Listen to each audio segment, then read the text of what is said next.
Hola Alexandra, ¿cómo estás? ¿Cómo estás, Carolina? Muy bien, estoy muy emocionada de tenerte aquí. Muchas ¿Cómo gracias. te ha ido? ¿Cómo te ha dado la bienvenida a la ciudad? Muy bien, estoy muy contenta. No conocía Colombia y Medellín me parece hermosa y ahora me espera Bogotá, así que estoy muy entusiasmada. Qué bueno. Muy contenta, gracias. Me alegra mucho. Bueno, quisiera empezar esta conversación que será una conversación, ojalá, donde podamos divagar, ¿cierto? Conversar así como tú, Sí. como te gusta. Que nos hables un poquito de ti. Esto estará, tú sabes que esta conversación va a estar dirigida a mujeres que ocupan cargos de liderazgo. Sí. Y entonces quería preguntarte, en principio, ¿cómo ubicas tú en tu biografía tres cosas que a mí me parecen interesantes al leerte, que es el psicoanálisis, Sí. la lectura y la escritura? Ay, bueno, muchas gracias, Carolina, por la pregunta. Sí, efectivamente podría decir que son tres cosas fundamentales y que a su vez, en mi vida digo, ¿no? Y que a su vez están en absoluta relación, porque el psicoanálisis, que es a lo que me dedico la mayor parte de mi tiempo y para lo que más, una de las cosas que más me gusta hacer, es una práctica de la lectura también, ¿no? No es solo escucha, sino lectura. Y para mí el problema de la lectura es como un objeto en sí mismo, ¿no? Como escribí una tesis sobre la lectura, quiero decir, me importa mucho pensar cómo leemos, qué es leer. Me gusta la pregunta acerca de qué es leer. Es una pregunta que hay que formularla para que no se aplaste con respuestas que uno después termina repitiendo casi de manera automática, porque ¿qué es leer? Es una pregunta que suscita muchas posibilidades, ¿no? Leer no es simplemente agarrar un texto y pasar las páginas, sino producir un sentido que no estaba. Hay muchas concepciones de la lectura y me parece que el psicoanálisis tiene no una concepción de la lectura, pero sí una manera de pensarla, digamos, ¿no? Que es justamente una lectura que no puede anticiparse, porque el inconsciente no se puede anticipar, porque es una irrupción inesperada, con lo cual el psicoanalista no sabe cómo va a leer eso que va a producirse ahí. No puede tener una técnica, no hay una técnica de la lectura. Entonces, en ese punto se junta mucho con el psicoanálisis, porque el psicoanálisis tampoco tiene una técnica, porque cada paso... Sí. Que de hecho me acordaba escuchándote cuando en el libro sobre el cuerpo hablas de cómo el psicoanálisis se inaugura a partir de una lectura. ¿Sí? Exacto, sí. De Freud. Sí, de Freud en la Salpêtrière, digamos, en ese hospital lleno de mujeres internadas. Fue el primero en la historia de la Salpêtrière, que tiene una historia muy... bueno, y la histeria en las mujeres tiene una historia también muy larga. Fue el primero en la historia, diría yo, que en lugar de escrutar a esas mujeres desde el lugar del saber médico, les donó la posibilidad de que las mujeres hablen de ese padecimiento que tenían. Y así inaugura, digamos, una práctica que nos atraviesa hasta hoy, que es la transferencia, digamos, del saber hacia el paciente. No es el saber médico, sino que es el saber del que sufre, ¿no? El que puede arrojar alguna pista sobre ese padecimiento. Así que sí, la lectura efectivamente va muy, muy al lado del psicoanálisis. Y la escritura, por supuesto que la pienso también en relación a la lectura, ¿no? O sea, yo creo que los libros que escribo son como si yo escribiera mis lecturas. A veces pienso los libros como mis cuadernos de notas, no sé. Entiendo que no, que desarrollo más conceptos y más ideas, pero el procedimiento que yo tengo para escribir los libros es un poco ese, ¿no? Como ir escribiendo lo que me fue pasando con las lecturas. Así que además siento que se nota no solo en el contenido de los libros, sino en la forma y en el estilo.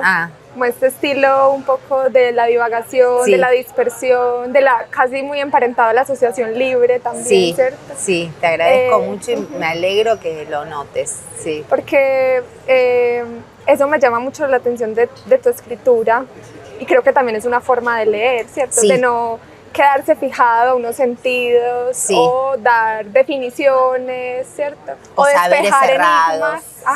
Despejar enigmas, sino justamente ingresar a los enigmas y dejarlos también un poco en su carácter de interrogación, ¿cierto? Sí, yo escribo así y no lo elijo, digamos, efectivamente, no es que yo que eso se puede decidir, ¿no? Uno no decide su estilo, pero sí he recibido comentarios como el tuyo, que es que en la escritura también está esa forma de ir conectando una cosa con la otra, que tiene un poco que ver con la asociación libre, que además no es que uno dice cualquier cosa, sino que al revés, las cosas se van encadenando de una manera que incluso yo a veces no tenía pensada de esa manera antes de ponerme a escribir el libro. ¿No? Uno tiene más o menos un bosquejo del libro que va a escribir, pero la escritura me fue llevando muchas veces a lugares que yo no había pensado que iba a indagar, y sin embargo ahí estaba.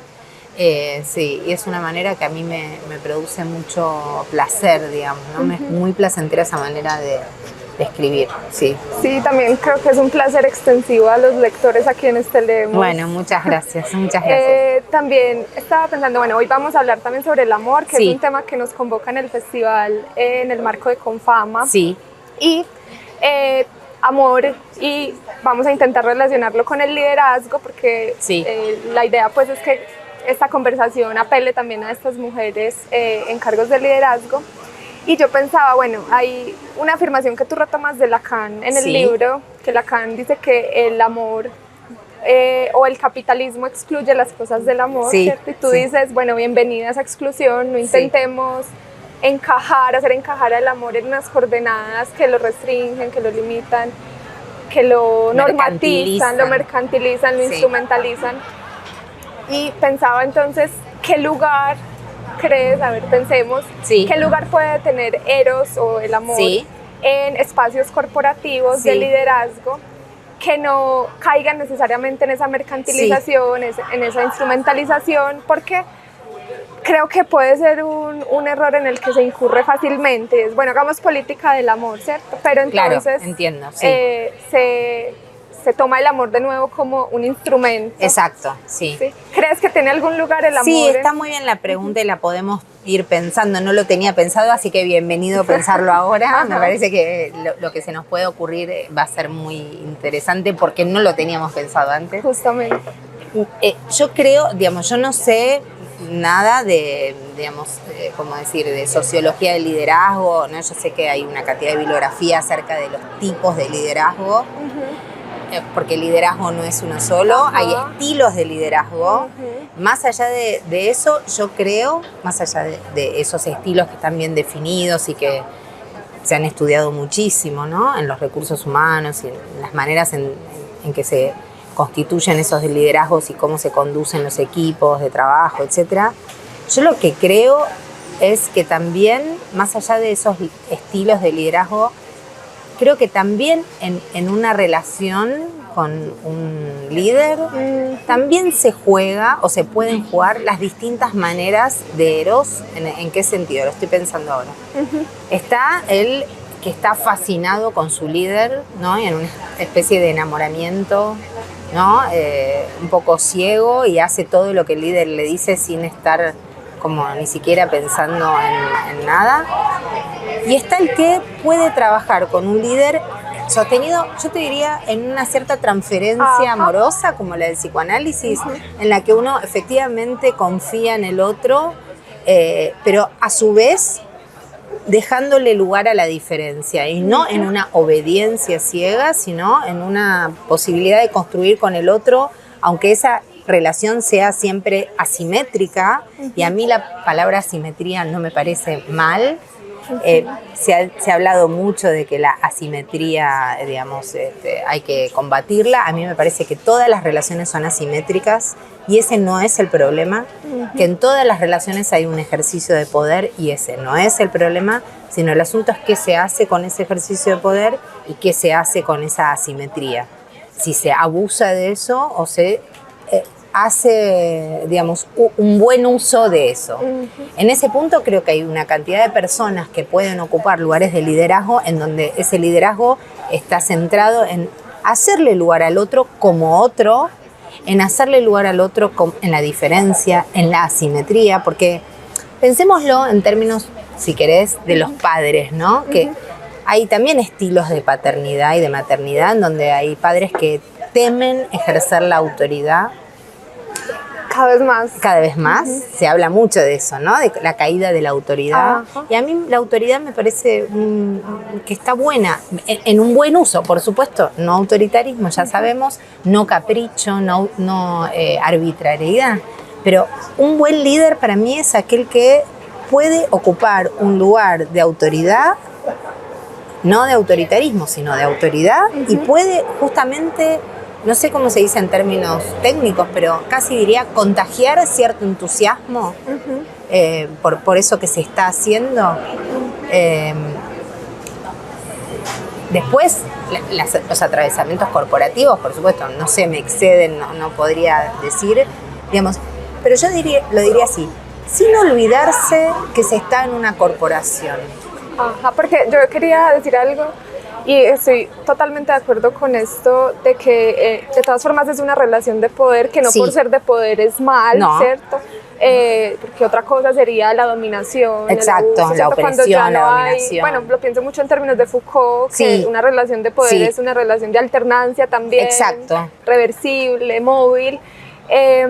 Pero pensaba también en algo que no sé, me pone a pensar, y es como cuando se quiere ocupar ese lugar de líder desde una posición ya no de autoridad, sino como de amistad, de paridad, de intimidad, exactamente. Que justamente busca borrar esa diferencia, ¿cierto? Absolutamente, es exactamente eso lo que estaba pensando cuando estaba hablando, así que sí, que es no olvidarse de que el que está en el lugar de autoridad es uno, no son los dos. Ajá. No pretender hacer una cosa más de confianza y de amistad. Diferente es el buen trato, ¿no? Ciertas cuestiones que se pueden compartir, pero no olvidarse. Para mí un buen líder es el que no se olvida el lugar de poder que tiene.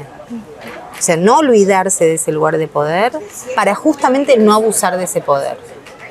Y no borrarlo, no para ejercerlo más, sino para no abusar de ese poder, ¿no? Porque si uno se hace el que no tiene ese poder, termina siendo abusivo, estoy segura de eso. Como que no advierte o no está advertido del poder que Exacto. Tiene. ¿No? Querer borrar y querer hacer una relación de paridad, cuando casi ninguna relación es de paridad, ninguna, ni en la amistad, ni en el psicoanálisis, ni en las parejas, ni en el amor, ni en cualquiera de esas formas hay paridad. No existe, la paridad es una ilusión. Sí podemos pensar que pueden establecerse diferentes relaciones en esa asimetría. Si no hay alternancia en esa asimetría, bueno, es más complicado. Ahora, en una corporación no hay alternancia de esa asimetría. El jefe es el jefe y el colaborador es el colaborador. No hay alternancia. Lo que hay es distintos modos, me parece a mí, de ocupar esos lugares. Y cuanto más consciente uno está de ese lugar que ocupa, para mí mejor lo ejerce. Y más confianza genera en los otros, me parece a mí. Como es no olvidarse las condiciones de posición subjetiva en la que uno está, en las distintas escenas, ¿no? Me parece que uno tiene que estar advertido que las escenas no son todas iguales. Una cosa es la corporación, otra cosa es la amistad, otra cosa es, no sé, dar clases en la facultad. Son distintos lugares que uno va ocupando en la vida, pero cada uno de esos lugares tiene sus especificidades, me parece a mí. Bueno, la de la corporación está claro que el lugar del líder es un lugar muy definido y, insisto, más allá de los distintos estilos de líder, me parece que la cuestión que estoy pudiendo pensar ahora es esa, ¿no? Es no pretender borrar esa disparidad, ¿no? Esa asimetría. No borrarla, mantenerla para que justamente se pueda construir un buen uso de esa asimetría. Pensaba con esto que decías de que, claro, no hay alternancia en los roles, el jefe es el jefe, el líder es el líder. Sí. Sí. Sí, quizás se puede pensar que hay alternancia, no sé, si en el saber o en el poder. O en el poder, en el sentido de que, bueno, también hay una imagen un poco estereotípica del líder como un líder autoritario, solemne, un otro consistente, ¿cierto? Que no duda, no vacila, no puede vacilar porque entonces, ¿cómo es líder? ¿Sí? Pero ¿cómo se puede reconocer? Creo que se puede reconocer en el líder también lo que tú llamas el agujero en el saber y cómo eso permite también cierta alternancia. Ah, sí, totalmente. Absolutamente, yo creo que el que se muestra consistente y sin agujeros, digamos, eso termina refractando la posibilidad de que entre otro en la escena, ¿no? Entonces, sí, totalmente. Una cosa es los roles y el jefe es el jefe, el colaborador, y otros son los modos de estar en esos lugares. Ahí es donde hay diferencias. Sí, estoy de acuerdo, la alternancia no tenía que ver con los lugares, es verdad, los lugares no se alternan. Pero es verdad que la circulación del saber, de los modos de trabajar, eso sí se puede construir, no en una paridad, sino en una alternancia, en una circulación. Si un líder se muestra muy consistente y muy cerrado y sin ninguna vacilación nunca, eso solamente refracta al otro como otro. O sea, vos estás trabajando con otros y los otros son otros en sus diferencias. Entonces me parece que la vacilación es muy propiciatoria de cosas, ¿no? Es contrariamente a lo que se piensa, mostrarse un poco vacilando, no estratégicamente, sino justamente, porque uno no sabe todo, es imposible, genuinamente, porque si es estratégicamente tampoco funciona. Genuinamente, si uno puede hacerle lugar al otro y decir, esto está muy bueno, incorporémoslo, sí, ¿no? Que no es paridad eso, ¿no? Sino es darle lugar a la diferencia y al otro como otro. Y mostrarse como efectivamente uno es, que es una persona con agujeros, digamos, que no lo sabe todo, porque el que cree que lo sabe todo, bueno, realmente... O que se cree, digamos, lo pensaba así, también creerse muy en ese lugar, en esa posición de líder, creérsela pues. Mira, hay una frase que es de Lacan también, que es muy buena, que es la diferencia entre... digamos, o sea, no la diferencia, o sea, esas posiciones de impostura y de infatuación. Y dice Lacan, el delirio del que se cree ser algo, ¿no? Y dice esto que todos lo vamos a reconocer. Si cualquier persona dice que es Napoleón, lo tratan de loco. Pero si Napoleón se cree Napoleón, está más loco todavía. O sea, ni Napoleón se cree Napoleón. Si uno, como vos decías, se la cree en el sentido de esa cosa inmutable, inmovible, rígida, y uno se cree todo el tiempo eso que es, esa consistencia que es ilusoria, estamos en problemas. O sea, no hay lugar para nada, no hay lugar para la conversación, no hay lugar para, insisto, para un intercambio que no necesariamente tiene que diluir esa diferencia, ¿no? Entonces, o hay autoritarismo o hay eso que vos decías, borramiento de la diferencia y la idea de que somos amigos y somos iguales cuando no somos iguales. O esta idea también de la porque ha aparecido mucho en los entornos comparativos, somos una familia, que me parece... Eso me parece tremendo a mí. Son estilos de corporaciones que pretenden justamente borrar lo que de alienación tiene una corporación, que no por eso vamos a dejar de estar en las corporaciones y el mundo está lleno de corporaciones, pero la cuestión es no pretender borrar lo que es una corporación, no pretender borrar lo que es un líder en cualquiera de las situaciones de liderazgo que puedan aparecer. Eso digo, no olvidarse de ciertas condiciones de enunciación, ¿no? De dónde uno está, cómo está, qué es. Sí, decir que somos una familia es otra vez borrar, ¿no?, la condición de trabajadores que tienen las personas que trabajan y la diferencia entre el dueño de la corporación y los trabajadores, digamos, no somos una familia, ¿no? Es una corporación que tiene empleados. Y gracias, pues, y siquiera no es una familia. Porque además yo tengo un chiste con eso que es, mejor que no sea una familia, porque cuando vos trabajás con tu familia no te pagan las cargas sociales, te tienen en negro, te abusan de tu tiempo y te dicen quédate un rato más. Mejor que no sea como la familia, mejor que sea como una corporación que se ocupe de cumplir con las obligaciones que tiene que cumplir, que no se borren los límites entre las obligaciones de las corporaciones y a su vez las obligaciones del empleado, más bien, que no se borre eso. Pasa mucho con, no sé aquí, pero en Argentina pasa mucho con las empleadas de las casas particulares, digamos, ¿no? Como, la trato bien. No, bueno, tratar bien a alguien es fundamental. Después hay que pagar las cargas sociales y tener al empleado en blanco, ¿no? Si no, se empieza a borrar todo. Ahora, el chiste que yo hago con lo de la familia es mejor que no sea una familia porque la familia es abusiva cuando uno trabaja con la familia. Ajá, sí, total. Y pensaba también que fijarse y creerse ese lugar de líder, Sí.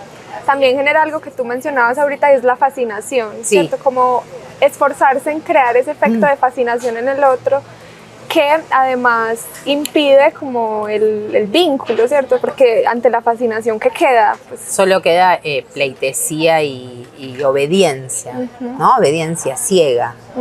Que es como esos líderes de la historia que todos conocemos, líderes autoritarios que han obtenido, digamos, una gran fascinación de la masa y en nombre de esa fascinación han hecho, bueno, han producido los horrores más grandes de este mundo. Entonces, me parece que la fascinación, que es como, viste, la fascinación es como una especie de hipnosis y de sugestión. Entonces, también creo que un buen líder tiene que ser capaz de resistir y de tener antídotos respecto de esos efectos de fascinación que no dependen de uno, porque no depende de mí que el otro se fascine conmigo, pero estamos hablando de que, bueno, hay líderes que lo hacen adrede, y después hay otros líderes que también, que les gusta que haya gente fascinada con ellos, y después hay líderes que son capaces de atajar esos efectos de fascinación. Porque también en el análisis pasa eso. Un paciente puede estar fascinado con su analista y la fascinación no conduce a ningún lado. ¿Viste? La fascinación es mirar al otro y estar sugestionado. Es como el enamoramiento. Sí, de hecho es un obstáculo en algún punto. Es un obstáculo. ¿Cierto? Porque claro, pero tampoco se trata entonces de rechazar la fascinación o no sé, hacerle el quite. Pues no, se trata de hacer... Otra vez, de no creerse que esa fascinación del otro tiene que ver con uno. Lo estoy pensando con el lugar del analista. Ajá. Si un paciente se fascina con el analista, no hay análisis posible, ¿no? ¿Viste? Hay mucha gente que dice, ay, mi analista es un genio, mi analista es un genio. Bueno, ¿no? Pero el analista tiene posibilidades de maniobrar con esa fascinación para no alimentarla más, al menos, ¿no? Para decir, bueno... no responder a esa fascinación sería. No rechazarla, pero no responder a esa fascinación. No decir, ay, están fascinados conmigo, entonces voy a hacer lo que yo quiera. Porque cuando el otro está fascinado con uno lo lleva de las narices, ¿no? Porque, bueno, es como una hipnosis, es una sugestión. De hecho, fascinar, había un hipnotizador en Argentina hace muchos años que hacía un espectáculo y decía, agarraba un pájaro y decía, te fascino. Y lo dejaba tieso al pájaro, porque fascinar está muy cerca de la hipnosis. Digamos, la fascinación y la hipnosis y la sugestión es eso, ¿no? No rechazarla, porque no puede rechazarla, pero estar advertido de que la fascinación es muy, diría, en principio que no posibilita nada, que impide, pero además es un poquito peligrosa, ¿no? Hacer uso de la fascinación. Un poco peligroso. ¿Qué piensas, Alexandra, sobre estos discursos acerca de la necesidad de que el líder también se autoconozca, ¿cierto? Sí, me parece que, digamos, el autoconocimiento tiene límites, o sea, uno no se conoce nunca del todo. Lo que sí creo es que uno tiene que estar un poco advertido si va a ocupar un lugar de liderazgo de ciertas cosas de uno para no confundirlas con el otro, ¿no? Quiero decir, de estar advertido de qué cosas son de uno y qué cosas son del otro para no estar proyectando en el otro cosas que son de uno, para no andar por la vida con un espejo puesto, porque imagínate estar con un espejo todo el tiempo y estar reflejándose en una imagen permanentemente. Eso es refractario del otro, o sea, no hay posibilidad de que el otro entre en la escena si uno está todo el tiempo con ese espejo. Y además lo que creo es que eso produce como una especie de cerrazón en la que uno solamente se ve a sí mismo. Entonces sí hacer un trabajo de advertir de esa diferencia, de entender que el otro es distinto de uno y que al otro le pasan cosas distintas, para mí es fundamental.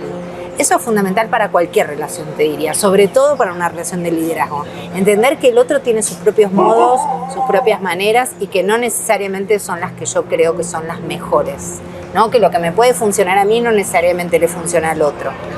Entonces sí creo que eso sería importante que un líder advierta. Por otra parte, creo que es muy importante que si alguien va a ocupar un lugar de liderazgo, quiera ocupar un lugar de liderazgo. Porque hay una especie de lugar ya dado y un imperativo de que si a alguien le ofrecen un lugar de liderazgo en una corporación, esa persona tiene que decir que sí, porque implica un crecimiento, porque es mejor. Y hay gente que no tiene ni ganas ni características para ocupar un lugar de liderazgo. Entonces, a mí me parece que una persona que asume un lugar de liderazgo y que no le gusta ese lugar va a sufrir muchísimo. No solo va a hacer mal el trabajo, que bueno, sino que la va a pasar muy mal. Entonces también hacerle lugar a poder decir que no a eso. Me parece que eso también un líder lo tiene que poder detectar en las personas con las que trabaja, que es si alguien dice no, yo no estoy para liderar un equipo, respetar ese no. Buenísimo, porque también se erige como un lugar ideal, ¿cierto? Sí, de crecimiento, ascenso, de progreso, exacto. Pero que no necesariamente todo el mundo está para ser líder, ni quiere ser. Ni quiere. Y a mí me parece que para ser líder uno tiene que querer ser líder, porque es un trabajo muy difícil y tiene que tener, como decíamos al principio, cierto entusiasmo. Y si uno la está pasando muy mal en ese lugar, entonces no va a poder hacer casi nada. Otra vez, como un lugar impedido. Me parece que eso, ¿no? Tiene que haber lugar para que alguien pueda decir, no, yo no quiero, yo estoy bien acá, estoy contento, ¿no? Hago bien mi trabajo, me gusta que otro ¿no? me conduzca. Porque además hoy en día también el tema de ser el propio jefe, sí, ¿cierto? Sí. Pero también aceptar que me gusta que otro lidere. Exacto, que otro tenga ideas, digamos, de cierta orientación. Sí, claro. Que no es un lugar de pasividad, sino es otro lugar en la escena. Sí, sin dudas. Bueno, quería que retomáramos un poco sobre el amor. Sí. Y una idea que tú expresas en el libro sobre que no hay saber sobre el amor, sino que más bien el amor es un acontecimiento, ¿cierto? Sí. Y sobre todo pensándolo en términos contemporáneos, como hoy hay muchos que se erigen como sabedores o conocedores de qué es el amor, cómo amar, ¿cierto? Y de otras cosas. Sí, me parece que, digamos, el acontecimiento amoroso agujerea cualquier saber que uno pueda tener sobre el amor, y en ese sentido los saberes sobre el amor fracasan por eso, porque la experiencia amorosa desbarata los planes, uno podría decir, ¿no? El encuentro amoroso desbarata los planes. Ninguna experiencia amorosa sirve para la próxima experiencia amorosa, no es una experiencia que se pueda acumular. Y hoy en día vivimos en una época que, como diría un psicoanalista argentino, Jorge Hinkis, es una época en la que pretendemos que el saber del otro funcione.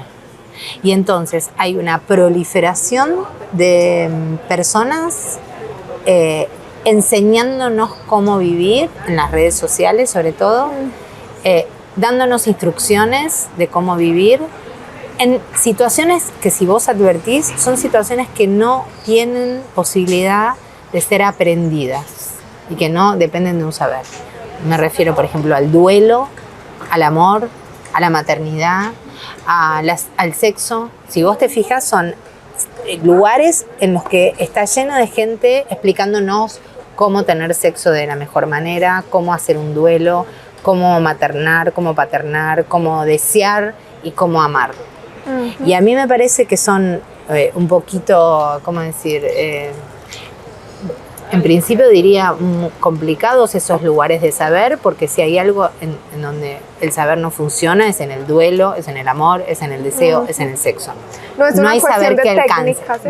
No es una cuestión de técnica, sino que es una cuestión de experiencias.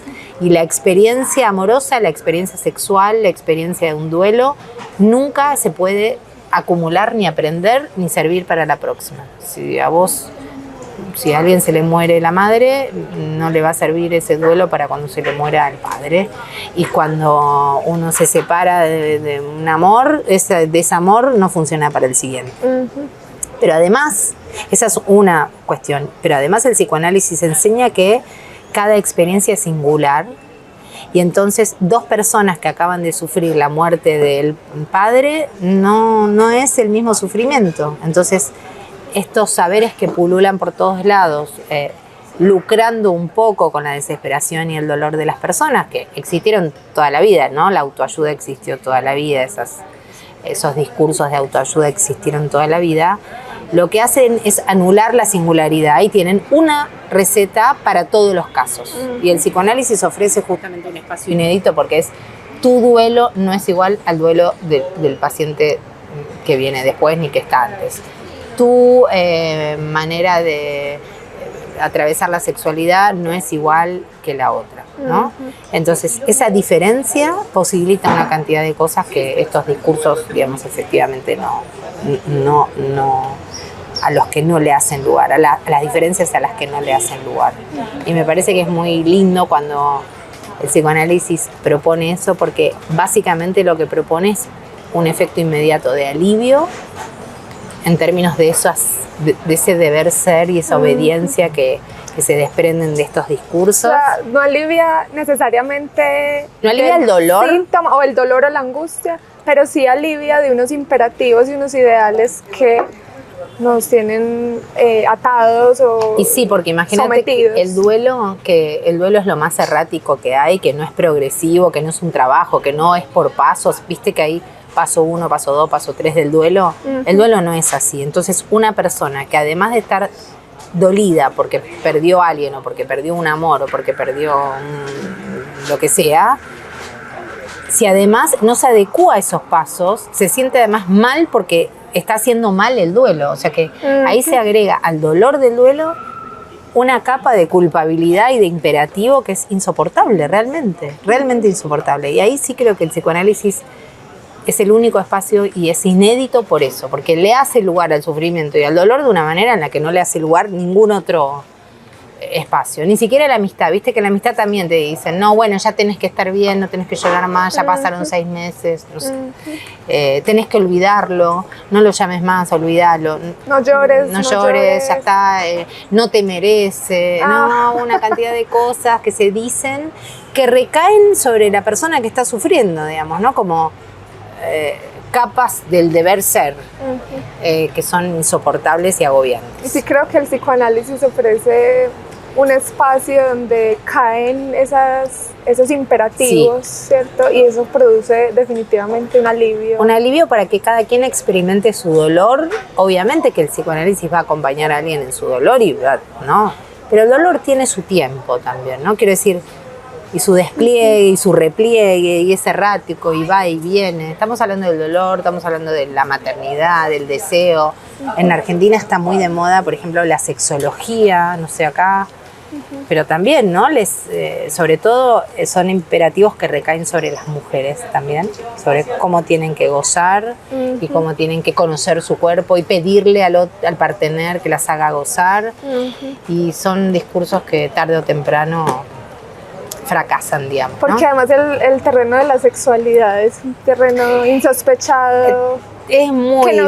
Cuando se tecnifica se vuelve algo muy diferente al encuentro. Al encuentro que es con zozobra, que es, como dice Lacan, en la sexualidad nadie sabe con qué pie hay que bailar.